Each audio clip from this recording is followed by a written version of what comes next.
So Alan Pryor, Vice President of Business Development out of San Jose, California. And I work with Nexus. They are a provider for trust because trusts are very, very important to a financial legacy. All right, so today I get to talk about something that's a whole lot of fun, which is your money and how to keep more of it. How many of you agree that's a lot of fun? Okay. Your money and how to keep more of it is what we're going to talk about today. And I want to talk about a thing called legacy.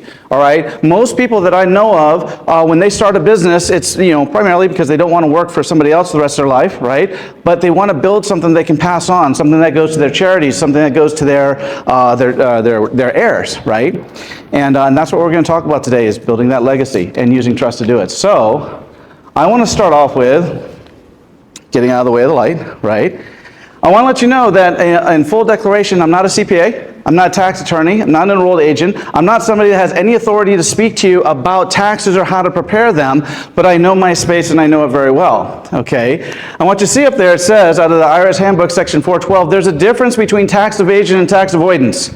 I'm not going to teach tax evasion, I'm going to teach legal tax avoidance. How many of you are interested in that? Okay, everybody who has filed a 1040 before knows that you can legally avoid taxes by taking authorized lawful deductions, right? Now, guess what? I'm not going to talk about that today. That's boring stuff. I want to talk about fun stuff. All right, I did want to put this up here, though, real quick, just so that you could see that a judge in a state of law says, hey, basically, paying taxes is voluntary. How many of you knew that paying taxes was voluntary? Paying taxes is voluntary. How many of you can hear me if I don't have my mic at my phone? Can y'all hear me good? Yeah. Can I let go of this? All right. I'd love just to be able to talk with you. I spent 8.5 years in the Marine Corps. I have a voice, okay? Can everybody hear me in the back? All right, perfect, great. So I want you to understand that in the legal system, it has been said that you can organize your taxes to a way that best suits you and not the Treasury. How many of you know that? How many of you like that? How many of you want to know how to do it better than you're doing it already? Perfect. All right. I want to teach it. Okay. Now, how many of you are familiar with Amazon? How many of you spend too much money with Amazon? Okay, that's me. All right. Now, I'm not going to talk about the fact that Amazon doesn't pay taxes. What I want to talk about is something that they do that I hope you want to do. Make money, right? Okay. Amazon has a CEO. If that CEO died, quit, or got fired, would they sell off all the assets, pay off the shareholders, and go out of business? No. It's a profitable company. What would they do? They'd appoint a successor CEO, right? They're probably grooming 2 or 3 of them right now so they could take their pick, right? So let me ask you this. If you're going to start a business, be successful with a business, pour your heart into building legacy, building a portfolio, let it be cryptocurrencies, precious metals, let it be the businesses that you're going to, the franchises you're going to have or sell. If you're going to build a portfolio over your lifetime, doesn't it make sense to groom somebody to be your successor CEO? Now see, here's one thing that I don't like about trust. 99%, hear this, 99% of all trusts sold in the United States of America today are living trusts. How many of you ever heard of a living trust? Okay. Yeah, we'll call it a disposable trust. If you're a guy in this audience, you probably shaved before, right? Okay. And you got a disposable razor, you throw it away. Make sense? And then you get a nice razor that you just shave the heads, right? Doesn't it make sense that if you're going to spend your lifetime building your legacy, you appoint somebody that's your successor, and you don't just distribute it like a living trust does? The living trust says, hey, you built all these assets, and you get to distribute them to your heirs, and now that huge portfolio you had gets broken apart. I have 3 kids. Now, can we all agree, anybody here have more than 2 kids? Okay, right? Now, your kids aren't all created equal, right? No. I've got 3 boys. One of them I'll trust with $17 million. One of them doesn't know how to create wealth but respects money. I'll trust him with $17,000. My little one, my 13-year-old, I ain't going to trust him with more than $17. Okay, he's going to put it into V-Bucks or Robux or some bucks I ain't never heard of. Right? Now, if you have a living trust, what happens is now you distribute all those assets, and the one that's not good, let's say you have pick a number, 33 million. You have a $33 million estate. You give 1/3 to each child. Does that sound fair? Well, let's see how fair that really is. The one that's not really good with the money runs through money like this. The one that's okay with money runs through money like that. And the one that is good with money probably built those assets up a little bit more, right? And now has to spend the rest of his life taking care of his brothers and sisters. Was that fair? Was it fair to distribute the assets to everybody evenly? Now, wouldn't it have made more sense if I could have said, hey, listen, here's all the assets, and I train him as my successor's trustee, and he has a $33 million estate by which he can take care of the bloodline for as long as he's alive, and as long as he can train a successor trustee and a successor trustee. And now he has the ability to make sure everybody in the bloodline has food, clothing, shelter, access to phenomenal health care, and money to start a business. How many of you would like that? Doesn't that make more sense? If Amazon could appoint a successor CEO, shouldn't you? I'll share with you right now, if you can run a successful business, you can run a successful trust. Does that make sense? Yes. Perfect. All right, let's go ahead and have some fun. Okay, so legacy. I'm not going to talk more about legacy right now. Liability. If you have a business, you're out there trying to make more money and trying to help more people, you're going to have a higher exposure to the community, which is going to give more liability, right? I mean, look at McDonald's. They got sued for $32 billion because the coffee was too hot, right? Okay, liability. So we're going to talk about how this solution solves that problem. We are going to touch on taxes. There is a significant advantage to proper trust structure, a very significant advantage. And debt. Now, there is good debt, right? There is such thing as good debt. But there's also a thing as bad debt. Now, if I could put you in a position where you can choose how much you want to pay in taxes, and you can choose when to pay them, is that a pretty powerful position? And if you could defer the necessity to pay those taxes, would you not have more money to work with? If you could defer it indefinitely, that would be a great thing, wouldn't it? Now, if you were deferring your taxes, you have more money to pay off your debt. Does that make sense? And you would also have more money for investments and diversification. All right, my dad told me, you better shop around. No, I'm kidding. No, he told me that if you're going to invest, you should always make sure that you have a diversified portfolio, right? So if you're going to make money in a business, it's not a bad idea to invest in real estate, to invest in cryptos, to invest in precious metals. Are we on the same page here? I'm a wealth strategist. I like putting all these tools together. Make a great wealth soup. And peace of mind. How many of you can agree that peace of mind is absolutely priceless? If you don't have to worry about debt, if you don't have to worry about payroll, if you don't have to worry about liabilities, if you don't have to worry about your legacy being coming together, you can sleep better at night, can't you? And believe it or not, if you sleep better at night, you wake up a little bit more refreshed. Is everybody okay with that? All right. Very good, very good. Okay, so I want to go over this right now. CPAs are experts in 1040s. Okay, now I want you to ask yourself a question. How many of you, please if you show of hands, how many of you have ever heard of a 1041?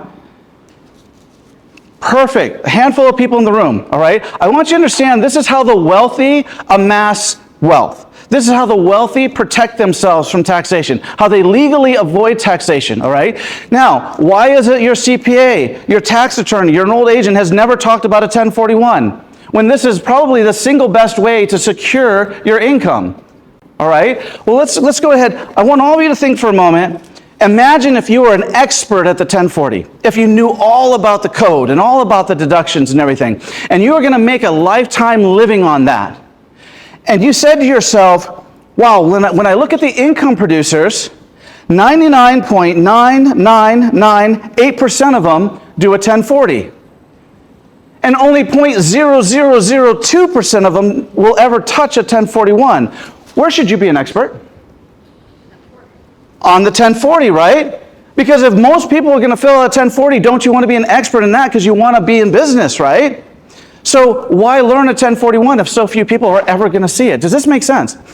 And the reason I say that is because when I'm finished today, I guarantee you you're going to be blown away. I guarantee you you're going to say, wow, that's some pretty amazing stuff. How do I do that? And you're going to want to go to a CPA, and you're going to want to go to a tax attorney. You're going to want to go to somebody to say, hey, this guy in front of the room, this guy from California was telling me some stuff about trusts and things like that. You know, tell me about it. Don't be surprised if he says, hey, I've heard stuff about that before, but you know what? I've seen people go to jail. I wouldn't do that if I were you.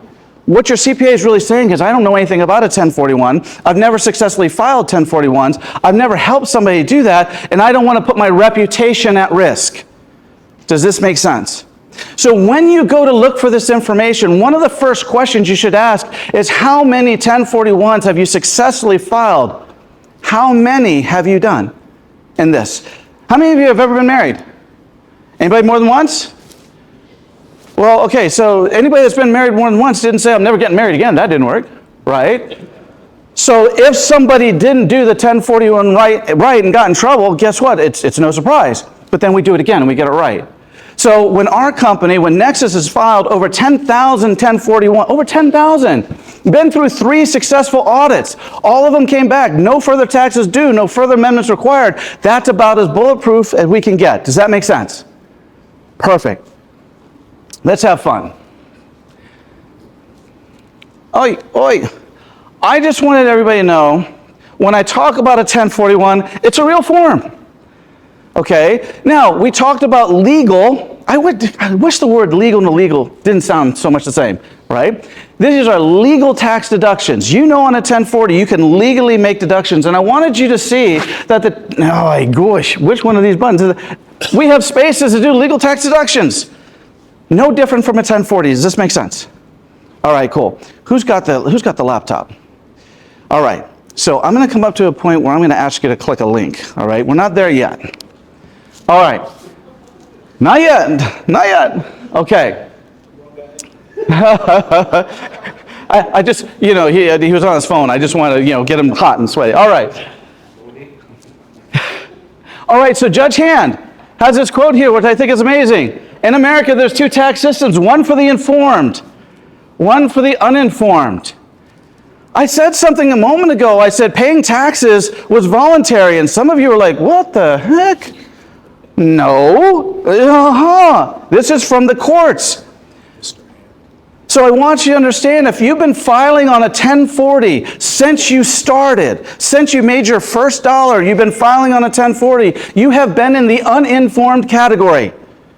Today is your first step or 2 into the informed category, so that you can learn what this really does and how it could apply to you. Now, today is not about me answering all your questions. This is such a complex tool, okay? Today is about me helping prepare you to ask questions. I love to marinate stuff. Does anybody like to marinate? And there's a difference between marinating for a couple hours and marinating overnight, right? This is the kind of stuff that you kind of got to let marinate for a few days, okay? And talk to some people about it and say, oh man, I wish I would have asked that question, okay? So today is not about selling you anything. I'm not a franchisor. I'm not here to sell you a franchise or do anything like that. I'm here to help you have a better relationship with your taxes. Maybe a better relationship than your spouse, okay? But I want you to have a great relationship with your taxes. This makes sense, right? All right, so let's have some real fun. Has this been good so far? Is it good pace, good tone? Good. All right, excellent. If this works, oh boy, okay. I normally have a PowerPoint and I have this arrow and go through. So here what I'm going to do is I'm going to walk through how money flows, okay? So that you can understand why this is legal, how this is legal, and how you benefit from it, okay? And then we're going to go to the authority and taxes. That would be the IRS, right? Okay, then we're going to go to the authority so that I can show you that I'm in alignment with the IRS. Is that fair? Because some of you already are thinking, this sounds too good to be true, right? I know, I've got okay, all right. So let's talk about some legalities here. Everybody, there's nobody in this room that'll deny that an LLC is a legal entity, correct? And listen, let's go over this real quick. So you'll see this one down here is green, and these 2 up here are blue. And let me just talk about the business trust for a second. There's all kinds of trusts out there. There's living trust, deletory statutory trust, charitable remainder trust, special need. There are all kinds of trusts, right? Guess what? We call this a business trust for a very special reason. It's a limited partner to the business. How special, right? So I have a business trust here. And I have a legal entity here, and the IRS obviously recognizes trust because trusted estates was at the top of that 1041, wasn't it? So that has to be a legal entity. Now, has anybody ever thought of forming a partnership before? When you form a partnership, you have an operating agreement, and it simply says, well, you get this part, we'll split it 50-50 or 60-40 or 90-10, right? An operating agreement dictates who gets what part of the income, right? That's that's contract law, right? No question about that. Okay, so let's talk about those 2 for a second. Oh, by the way, this green one down here. Has anybody here watched The Avengers before? Everybody see The Avengers? Nobody saw come on now. Okay, somebody in the back. Thank you. Who's the green guy? Not those Avengers. I heard somebody say, who said it? The Hulk, all right? Those Avengers, all right, cool. You can get your man card when you walk out. It's there for you. All right, no, so the Avengers has the Hulk, all right? I want you to understand that the beneficiary trust right down here is where all the heavy lifting happens, okay? The purpose of my business trust is to make money for my beneficiary trust. Simple? Okay, perfect. Let's have some fun. So I have an LLC here. How many of you went into business because you were tired of working for somebody else? You said, hey, if I could work as hard for myself as I do for somebody else, I'll never be broke. That kind of concept. And you realized very quickly that if you weren't good at delegating, you thought you had a business, but no, the business had you. Right? And then you realize that, hey, you know what? You get 100% of the income when you're a business owner, but you also get what? 100% of the tax burden. Right? The tax burden sucks, doesn't it? Okay? This is just truth about running a business. I've run a business before. Okay? Still do. So now my LLC, we want to teach you to look at this relationship a little bit differently. What if you took your 100% ownership down to 3%? How many of you have a business and you wear several hats in your business? Okay, this is going to make perfect sense. Over here, you're the president or CEO of your business. And if I say that you're only entitled to 3% of the income, guess what? You're only responsible for 3% of the tax burden. That sounds a little bit better, right? Not so much that you're losing 97%, but that part sounded good, right? So now, over here, if that's your hat as the president CEO, you're the business owner, you're the trustee of the business trust. It's just a different hat. You literally have your CEO hat of the LLC, and then you walk over to this side, and you sit on the other side of your desk, and you open up this part. Now you're the trustee of your trust. Same person. Because you see, I don't want you to have to own anything. I want you to control everything. How many of you have heard that quote before? The secret to life, the secret to success, own nothing but control everything. Is this resonating? Right? So now you've moved 97% of the income into the business trust, and you as the trustee have control of it still. Did you lose it? No, it's still there, right? You still have control of that 97%. Okay, now this is cool. So now out of the 100%, 3% of that tax exposure stays here. Now listen, let me talk about tax exposure for a second. If you made $1 million, would the IRS be okay if you just reported $1 million in income and nothing else? What was that? Absolutely. Because they'd be entitled to more money. So why do we take deductions? We take deductions so that we can reduce our tax exposure, so that they're not entitled to as much, right? There's a double-edged sword there. When I was in construction, my subcontractors made anywhere from $200,000 to $300,000 a year on up to $3 to $5 million. And they all had great CPAs and tax attorneys, people that would go ahead and reduce their tax exposure. And then you know what happened is they went to go buy a house. They're making $400,000, $500,000, $600,000 a year. They go to buy a McMansion. I was in Virginia, 1.2, 1.4 million. And guess what the loan officer told them? No. What? You think you can afford this house? And they're looking at their W-2s, they're looking at their tax returns. And the CPA's got them down from $300,000 to about $30,000 in tax exposure, right? From about $3 million to about $100,000. And the loan officer laughs at them. So then what do? They go back to their CPA. Hey, I didn't qualify for the house. And they have to amend their taxes. And then they get the honor of paying the penalty for not paying the taxes when they were supposed to. How many of you think that really stinks? All right? How many of you in your exit strategy, if you've thought about your exit strategy, want to sell your business one day? Maybe you have your estate, your portfolio, you want to sell it. And you hear that I can sell my business for 6, 8, 10 times sometimes of what it's worth, right? But if you've shown on paper that it's really not worth a lot, guess what? I'd rather sell my business for $3 million than $300,000. Does this make sense? How many of you ever heard of depreciation? And your accountants they just love depreciation. You're happy because you're lowering your taxes. Guess what? Secret on depreciation. It's an equity gift to the IRS. Did you know that?